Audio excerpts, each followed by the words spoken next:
¿Qué es una revolución? Cambios muy profundos en las sociedades, pueden ser políticos, económicos, sociales o culturales.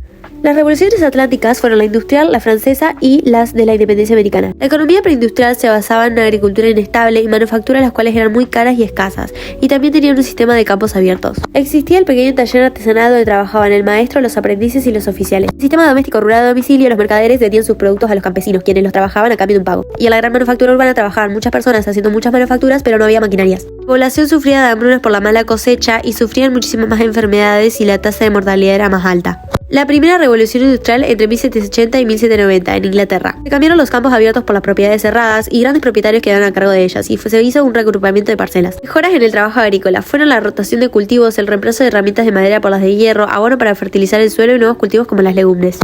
Pero muchos campesinos tuvieron que irse de la ciudad y los más pobres vendieron sus animales y trabajaban con mano de obra libre y barata. Otra consecuencia fue la obtención de alimentos suficientes para las ciudades. Cambios en las técnicas de trabajo. Surgió la industria textil con el algodón y telas más livianas y económicas. Surgieron máquinas como la rueda de hilar y los altos hornos de la industria metalúrgica.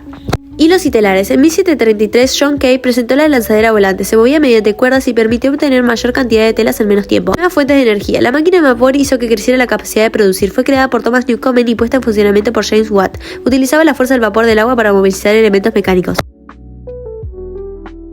Además de que también ahorraba tiempo y mucho esfuerzo. También se sustituyó el carbón vegetal por el mineral con el que luego, en la década de 1710, lo transformaban en coque.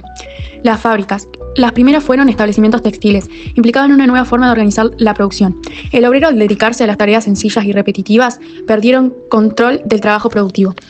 Trabajaban bajo disciplina estricta, no podían moverse de sus puestos y cumplían extensos horarios. Medios de transporte. Durante el siglo XIX se creó el ferrocarril. En 1825, George Stephenson puso en funcionamiento el primer ferrocarril impulsado por una locomotora a vapor. En 1807, Robert Fulton construyó en Estados Unidos el primer navío de vapor. Las ciudades industriales. Entre fines del siglo XVII y las primeras décadas del siglo XIX, la población inglesa se duplicó a partir de intensos cambios de la producción agrícola y la industrialización. La conformación de nuevos mercados. El mercado interno aumentó en Inglaterra debido al crecimiento de la población y nuevos consumidores, muy importante para la migración de campo a la ciudad. También se promovió el carbón como combustible en las viviendas.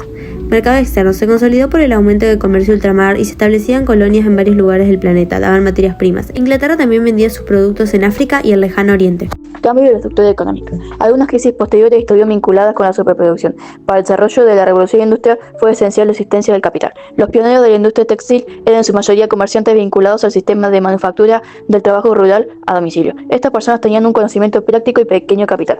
En cambio, las industrias de hierro y maquinarias desarrolladas luego de 1840 fueron fundadas por ricos mercaderes, se dictaron leyes que fijaban los salarios mínimos y los no mínimos, se previó la importación de telas y algodón y asociaciones obreras que pedían aumentos. Segunda revolución industrial. Tuvo relación con el progreso científico.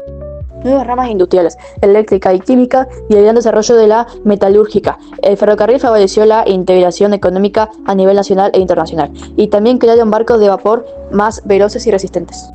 Las características del capitalismo son las siguientes: una propiedad privada de los medios de producción, una búsqueda de mayores ganancias y producción masiva, un trabajo asalariado, un desarrollo tecnológico, una integración progresiva de la actividad económica mundial y una adopción de un régimen de libertad económica. Los empresarios afirmaban que existía un orden económico natural regido por las leyes del mercado. Defendían la idea de dejar hacer, dejar pasar.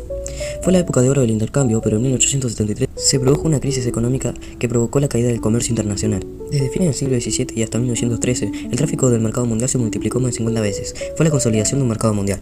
Por otra parte, tenemos la División Internacional del Trabajo, donde teníamos dos divisiones: los países industrializados, que se dedicaban exclusivamente a la producción industrial, y los países no industrializados, que producían alimentos y materias primas. Esto generó desequilibrio, ya que los países no industrializados tenían más deuda y menos ingresos. Por último, la burguesía industrial estaba formada por empresarios, los más ricos y dueños de las fábricas, y el proletariado por los obreros de fábrica. Por su parte, los obreros vivían en la pobreza, con condiciones pésimas de salud, con jornadas muy largas y salarios muy bajos.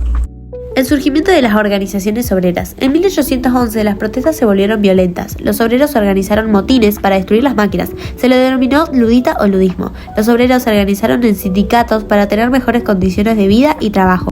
El Parlamento en 1800 prohibió las asociaciones laborales y sus actividades se consideraron ilegales. Las demandas de los obreros ingleses se conocen como cartismo porque en 1836 los Trade Unions enviaron al Parlamento una petición denominada Carta del Pueblo y aunque no consiguieron la participación política, obtuvieron la reducción de la jornada laboral a 10 horas. En el siglo XIX surgió en Europa el socialismo que defendía los derechos de los obreros.